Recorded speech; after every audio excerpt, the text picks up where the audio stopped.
I got to ask the question, surprising apps that people may have.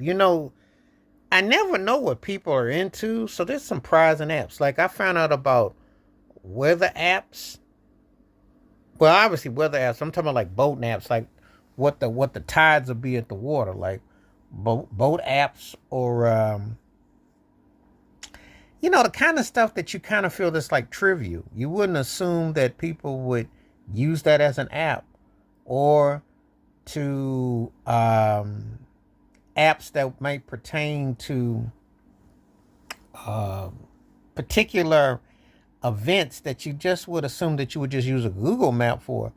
But it's always amazing the various apps that are out there and how people take them so seriously for reviews, or how they implement them in their life. Like for instance, if you're talking about a boat app, and when it's coming to shore, uh, proximities, that sort of thing. And I'm always amazed the various kinds of apps that are used today.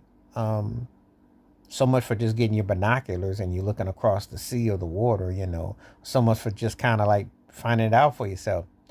You know, because if you come across somebody that has people associated with, they say, "Oh, let me get my app out." I'm like, really? You know, it's even more quicker now than to Google. Just have your app handy. You know, um, just have something that you feel that is ready, that you feel is steady.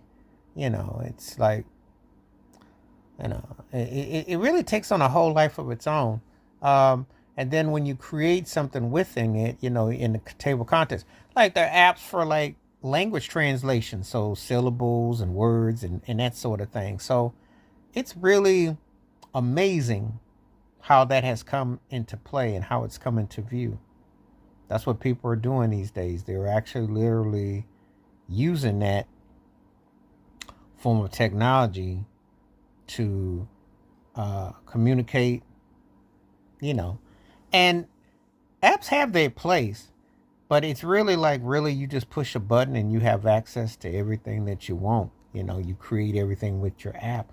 I'm just amazed at how apps and the technology, what it's used, files and so on and so forth, and how there's even more ways to avoid, because eventually, with the way they're using it, um, it's channeling in a whole different stratosphere. It's kind of like watching something